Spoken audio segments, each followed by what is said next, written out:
Students, अस्सलाम वालेकुम। आज हम 1.6 एक्सरसाइज का क्वेश्चन 2 कर रहे हैं। ये स्टेटमेंट वाला क्वेश्चन है। इसको हमने मैट्रिक्स इन्वर्जन मेथड से करना है। इसको शुरू करने से पहले अगर आप मेरे चैनल पर नए हैं या अभी तक चैनल सब्सक्राइब नहीं किया तो चैनल को सब्सक्राइब कर लें ताकि आपको मेरे लेक्चर्स जो हैं उनके नोटिफिकेशन बर वक्त मिल सकें और आप उनसे भरपूर इस्तेफादा कर सकें। आइए क्वेश्चन शुरू करते हैं। ये क्वेश्चन हमारे पास है, length of rectangle is 4 times its width. ये जो मैंने निशान लगा दिया है इसकी मदद से हमने पहली इक्वेशन बनानी है। तो लेंथ ऑफ रेक्टेंगल, तो ये हमने रेक्टेंगल ले ली। रेक्टेंगल में आपको पता है अपोजिट साइड्स इक्वल होती हैं, तो इसको हमने लेंथ को x कह दिया तो ये भी x हो गया, विड्थ को y कह दिया तो ये भी y हो गया। तो ये हमने लिख दिया लेंथ ऑफ रेक्टेंगल x के इक्वल है, विड्थ ऑफ रेक्टेंगल y के इक्वल है।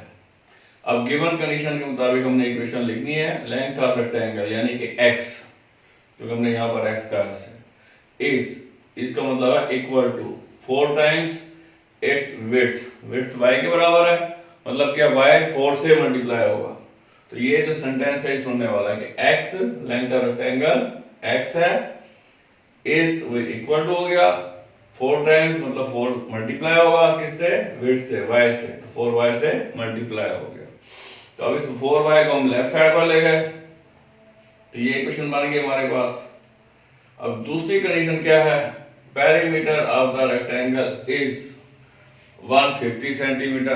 अब पेरीमीटर क्या होता है, sum of all sides of rectangle is called perimeter of the rectangle. Sum of all sides of rectangle is called perimeter of the rectangle.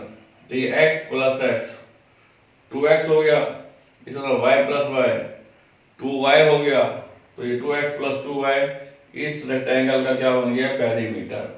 और उसने हमें कितना बताया 150, इसका मतलब ये क्या होगा 150 के इक्वल होगा। अब ये भी 2 पर डिवाइड हो रहा है, ये भी 2 पर डिवाइड हो रहा है, ये भी 2 पर डिवाइड हो रहा है, तो हमने इसको 2 से डिवाइड कर दिया तो ये हमारे पास इक्वेशन नंबर 2 आ गई। अब इक्वेशन 1 और 2 की मदद से हम मैट्रिसेस लिखेंगे। मैट्रिक्स A लिखने का क्या तरीका है कि हमने x का कोएफिशिएंट 1 वो लिख लिया, इस y का कोएफिशिएंट -4 वो हमने लिख लिया। उसके बाद नीचे इक्वेशन जो है दूसरी इक्वेशन, इसमें x का कोएफिशिएंट 1 है, y का भी 1 है, वो हमने लिख लिया। उसके बाद b लिखते हैं, वो राइट साइड पर जो नंबर्स होते हैं, ये 0 है, ये 75 है, 0 75, तो b क्या है, कॉलम मैट्रिक्स है। फिर उसके बाद हम x मैट्रिक्स लिखते हैं जिसमें वेरिएबल्स होते हैं, 2 वेरिएबल यूज हो रहे हैं x और y, तो वो हमने कॉलम की शक्ल में लिख दिए। तो अब सिस्टम हमने बना लिया है, अब इसको हम यूज करेंगे। तो ये a का डिटरमिनेंट हमने निकालना है, तो ये 1 इस 1 से मल्टीप्लाई होगा लिखा हमने, फिर माइनस लगाते हैं, ये 1 -4 से मल्टीप्लाई होगा वो लिख दिया। सिंपलीफाई किया तो हमारे पास जो a है उसका डिटरमिनेंट 5 के इक्वल आ गया। अब एडजॉइंट निकालेंगे हम। एडजॉइंट में क्या करते हैं, इन दोनों के साइन चेंज कर देते हैं, और सॉरी एडजॉइंट में हम क्या करते हैं, इन दोनों की पोजीशन चेंज करते हैं और ये जो है इनके साइन चेंज करते हैं। फिर सुन लें कि जो डायगोनल के एलिमेंट हैं इनकी हमने पोजीशन चेंज करनी होती है एडजॉइंट में, और ये जो नॉन डायगोनल एलिमेंट हैं इनके हमने साइन चेंज करने होते हैं, वो कर लिया। अब हम जानते हैं x a इनवर्स b के इक्वल होता है, तो a इनवर्स का ये फार्मूला है, तो a इनवर्स की जगह हमने लिख दिया 1/a determinant adjoint of a, ये वाला भी सेम आ गया। अब ये x इसके इक्वल है वो हमने लिख दिया, a डिटरमिनेंट 5 के इक्वल है वो लिख दिया, एडजॉइंट ऑफ a ये है वो लिख दिया, और ये b की वैल्यू आ गई ये वाली, ये 1/5 सेम आ गया। अब ये पहली मैट्रिक्स दूसरी से मल्टीप्लाई हो गई, तो पहली मैट्रिक्स में हम लेफ्ट से राइट मूव करते हैं, दूसरी में अप से डाउन। इस 1 को हम 0 से मल्टीप्लाई करेंगे 0 आ जाएगा, प्लस लगाते हैं, 4 को 75 से मल्टीप्लाई करेंगे तो 300 आ जाएगा, वो लिख दिया हमने। अब -1 को 0 से मल्टीप्लाई करेंगे 0 आ जाएगा, प्लस लगा दिया, फिर 175 से मल्टीप्लाई होगा तो 75 आ गया। अब ये वाला 1/5 सेम आ गया, 0 + 300 300 हो गया, 0 प्लस 75 75 हो गया। अब नेक्स्ट स्टेप में ये 1/5 इसके साथ भी मल्टीप्लाई होगा, इसके साथ भी मल्टीप्लाई होगा, वो हमने लिख दिया। अब 5 से जब हम 300 को डिवाइड करेंगे तो 60 आ जाएगा। 75 को जब 5 से डिवाइड करेंगे तो 15 आ जाएगा। इस तरीके से x हमारे पास 60 आ गया और y जो है वो 15 आ गया। अब हम क्वेश्चन 2 देखेंगे और इसको सॉल्व करने के लिए ग्रामर रूल यूज करेंगे।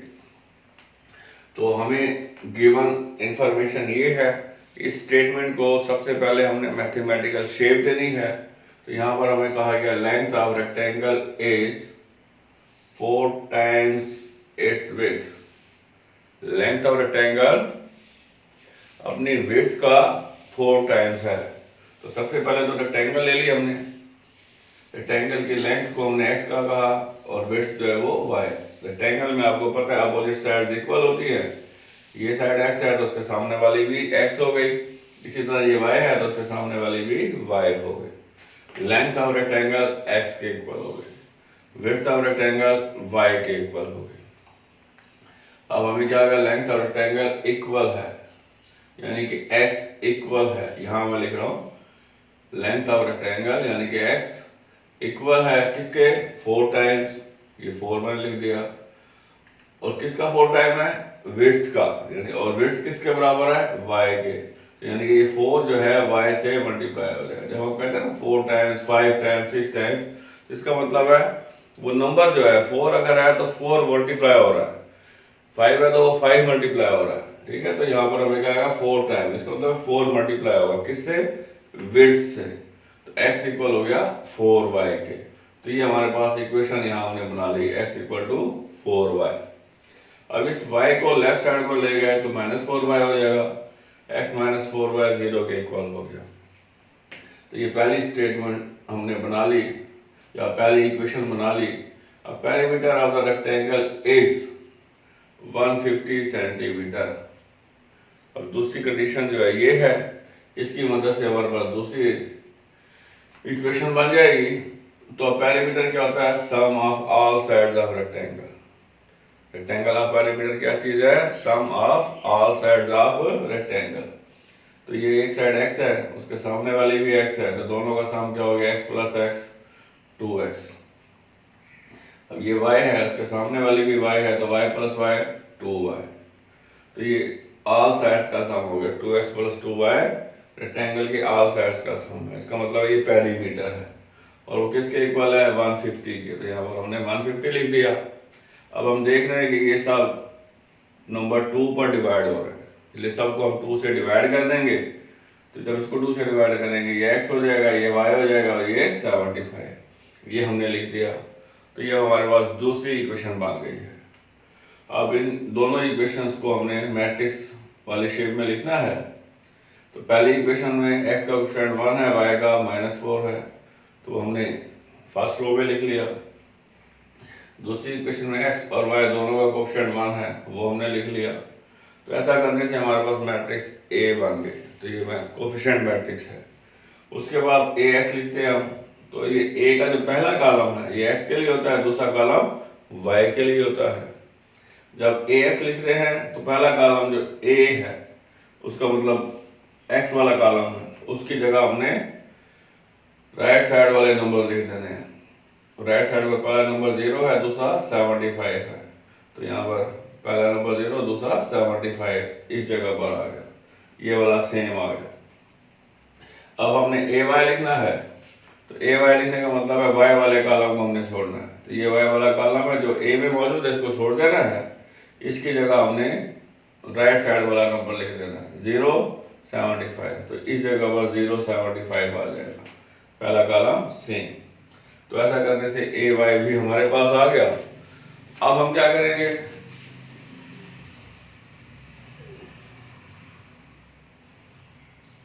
अब हम A का डिटरमिनेंट मालूम करेंगे, AX का डिटरमिनेंट मालूम करेंगे, AY का डिटरमिनेंट मालूम करेंगे। ये हमने A का डिटरमिनेंट लिखा, अब ये 1 इधर 1 से मल्टीप्लाई हो गया, वो लिख दिया, फिर माइनस लगाते हैं, 1 -4 से मल्टीप्लाई हो गया, वो लिख दिया। तो A डिटरमिनेंट हमारे पास 5 के इक्वल आ गया। अब ए एक्स का डिटरमिनेंट लिखा हमने, ये 0 इधर मल्टीप्लाई हुआ, 1 से लिख दिया, फिर माइनस लगाया, 75 माइनस 4 से मल्टीप्लाई हुआ, लिख दिया, और सिंप्लीफाई करने के बाद ए एक्स का डिटरमिनेंट हमारे पास 300 आ गया।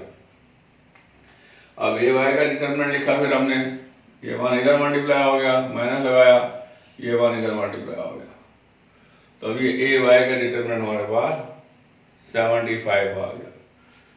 एक्स मालूम करना है, तो x बराबर होता है ए x determinant over A determinant, तो वो हमने लिख दिया ए एक्स 300 के इक्वल है, ए का डिटरमिनेंट जो है वो 5 के इक्वल है, तो 5 से 5 6 30 हो गया, और ये वाला 0 सेम आ गया, तो x हमारे पास 60 के इक्वल आ गया।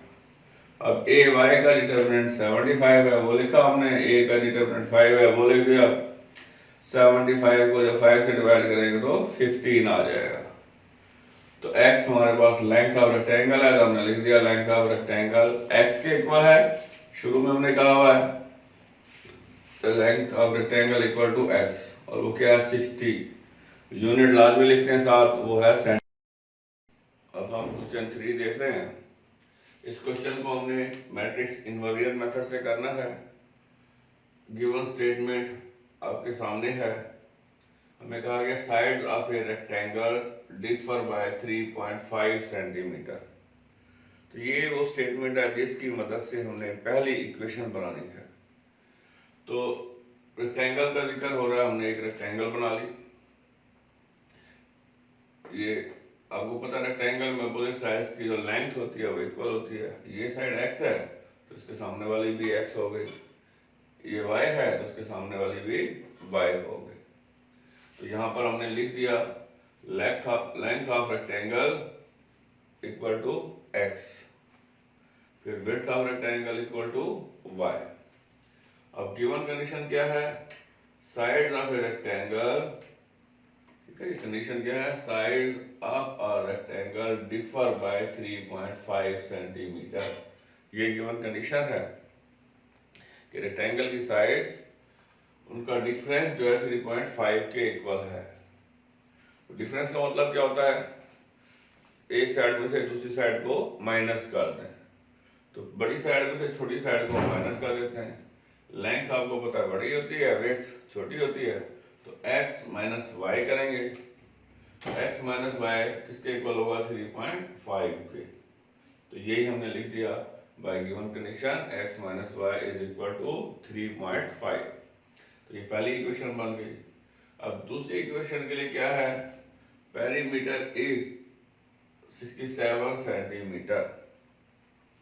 अब पेरीमीटर का आपको पता है ये क्या होता है, sum of all sides of rectangle is called perimeter of rectangle. Perimeter of rectangle क्या चीज है, sum of all sides of rectangle. तो ये साइड x है, ये भी x है, तो x प्लस x क्या हो गया 2x, वो हमने यहाँ लिख दिया। उसके बाद ये साइड y है, ये भी y है, तो y प्लस y क्या हो गया 2y, वो हमने लिख दिया। तो ये ऑल साइड्स का सम इक्वल है 67 के। तो ये दूसरी इक्वेशन आ गई। तो अब हमारे पास दो इक्वेशन बन गई हैं, गिवन स्टेटमेंट को हमने यूज कर लिया।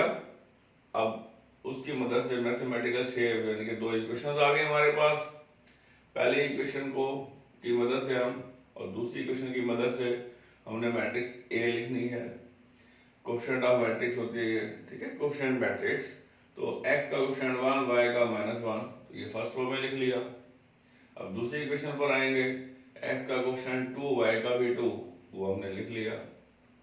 तो ये हमारे पास मैट्रिक्स A आ गई। उसके बाद हम मैट्रिक्स B लिखते हैं। मैट्रिक्स इन्वर्नियर मेथड के लिए राइट साइड का जो पहला नंबर है वो 3.5 है, जो दूसरा है वो 67 है। कॉलम की शक्ल में लिखते हैं, कॉलम मैट्रिक्स बनाते हैं, तो वो भी आ गया। उसके बाद हम x लिखते हैं, x में जो वेरिएबल हमने यूज किए हैं उनको कॉलम की शक्ल में लिखते हैं। तो x y हमने यूज किया, उनको कॉलम की शक्ल में लिख लिया। तो अब हम क्या करेंगे, मैट्रिक्स A का डिटर्मिनेंट मालूम करेंगे। तो डिटर्मिनेंट मैट्रिक्स A का हमने लिखा। अब ये 1 2 से मल्टीप्लाई होगा, ये हमने लिख दिया। फिर माइनस लगाते हैं, 2 - 1 से मल्टीप्लाई हुआ, वो लिख दिया। और सिंप्लीफिकेशन के बाद हमारे पास जो डिटरमिनेंट की वैल्यू आ गई वो है 4। अब उसके बाद एडजॉइंट ऑफ ए लेंगे, तो इन दोनों की जगह बदल देंगे, यानी कि इनकी पोजीशन चेंज कर देंगे, और ये जो नॉन डायगोनल एलिमेंट है इनके साइन चेंज कर देंगे, तो हमारे पास मैट्रिक्स ए का एडजॉइंट आ जाएगा। अब हम जानते हैं कि x बराबर होता है ए इनवर्स b के, तो वो हमने लिखा। फिर हमें पता है ए इनवर्स बराबर होता है 1 over A determinant into adjoint of A, तो वही हमने लिखा ए इनवर्स की जगह 1 over A determinant into adjoint of A, ये वाला b सेम आ गया। अब यहाँ पर हम मैट्रिक्स में वैल्यूज पुट कर देंगे। ये जो x है हमारे पास, x बराबर है मैट्रिक्स x, ये लिखी हुई है, और ये बराबर है एक्स वाई मैट्रिक्स के, ठीक है, एक्स वाई कॉलम मैट्रिक्स लिखी हुई है, वो हमने लिख लिया। ए डिटरमिनेंट हमारे पास 4 के इक्वल है, वो लिख दिया। ये एडजॉइंट ऑफ ए ये वाला आ गया, ये बी की वैल्यू आ गई। अब हमने इन दोनों मैट्रिक्स को मल्टीप्लाई करना है, तो पहली मैट्रिक्स में लेफ्ट से राइट मूव करते हैं, दूसरी में अप से डाउन मूव करते हैं। ये 2 3.5 से मल्टीप्लाई होगा तो 7 आ जाएगा, प्लस 167 से मल्टीप्लाई होगा तो 67 आ गया। अब ये -2 3.5 से मल्टीप्लाई होगा, -7 167 से होगा तो प्लस का 67 आ गया। अब ये 7 प्लस 67 74 हो गया, वो लिख दिया हमने। -7 प्लस 67 60 हो गया, वो लिख दिया। अब ये जो 1/4 है ये इन दोनों नंबर से मल्टीप्लाई होगा, तो अंदर वो हमने मल्टीप्लाई करके लिख दिया। अब 4 से 74 को जब आप कैंसिल करेंगे, डिवाइड करेंगे, तो 18.5 आ जाएगा। 60 को जब 4 से डिवाइड करेंगे तो 15 आ जाएगा। तो इसका मतलब है x हमारे पास आ गया 18.5 और y बराबर आ गया 15 के। तो अब x क्या चीज है, यहाँ पर हमने लिखा x इक्वल है लेंथ ऑफ रेक्टेंगल के, और y हमने लिखा y इक्वल है length of width of rectangle के। अब हम क्वेश्चन 3 देख रहे हैं, और इसको सॉल्व करने के लिए जो मेथड हम यूज करेंगे वो होगा क्रैमर रूल। तो पहली इक्वेशन जो है यहाँ से बनेगी, side of a rectangle differ by 3.5। तो ये जो सेंटेंस लिखा हुआ है, इस सेंटेंस की वजह से हमने पहली इक्वेशन बनानी है। साइड ऑफ ए रेक्टेंगल, तो सबसे पहले तो हमने रेक्टेंगल ले ली। रेक्टेंगल में अपोजिट साइड इक्वल होती हैं, ये x है तो इसलिए ये भी x हो गया, ये साइड y है तो ये भी y हो गया। डिफर करने का मतलब है डिफरेंस, यानी कि माइनस करना। बड़ी साइड में से छोटी साइड को माइनस करते हैं हम, तो x माइनस y, ठीक है जी। तो बड़ी साइड x है, छोटी साइड y है, तो x माइनस y वो किसके इक्वल है 3.5 के, वो हमने लिख दिया। उससे पहले हमने लिखना है लेंथ ऑफ रेक्टेंगल x के इक्वल है, विड्थ ऑफ रेक्टेंगल y के इक्वल है। फिर गिवन कंडीशन के मुताबिक कि साइड्स का जो डिफरेंस है वो 3.5 है। ये टेंस हमें क्या बता रहा है कि दोनों साइड्स का डिफरेंस 3.5 है। तो पहली साइड x दूसरी y, तो x माइनस y वो इक्वल हो गया 3.5 के। अब दूसरी इक्वेशन हमने यहां से लिखनी है, पेरीमीटर इज 67 सेंटीमीटर। जो पेरीमीटर है वो 67 सेंटीमीटर है। तो पेरीमीटर क्या होता है, रेक्टेंगल की तमाम साइड्स का sum of all sides of rectangle is called perimeter of rectangle. तो ये x है तो अपोजिट साइड भी x है, तो x प्लस x 2x वो हमने लिख दिया। ये y है तो अपोजिट साइड भी y हो गई, तो y प्लस y 2y वो हमने लिख दिया। तो 2x प्लस 2y क्या हो गया, रेक्टेंगल का पेरीमीटर हो गया, क्योंकि ऑल साइड्स का सम हो गया। और स्टेटमेंट के मुताबिक वो क्या है 67 है, तो इसलिए किसके इक्वल होगा 67 के। तो ये हमने इक्वेशन 1 और 2 बना ली। तो गिवन स्टेटमेंट को हमने मैथमेटिकल शेप दे ली। अब इसको हम क्रैमर रूल से सॉल्व करेंगे। तो सबसे पहले मैट्रिक्स A लिखते हैं हम। दोनों इक्वेशन में x और y के जो कोएफिशिएंट है उसकी वजह से मैट्रिक्स A बनती है। तो पहली इक्वेशन में x का कोएफिशिएंट 1 है, y का -1 है, तो ये फर्स्ट रो में आ गया। और दूसरी इक्वेशन में जब हम आएंगे x का कोएफिशिएंट 2, y का भी 2, वो सेकंड रो बन गई। तो ये A आ गया।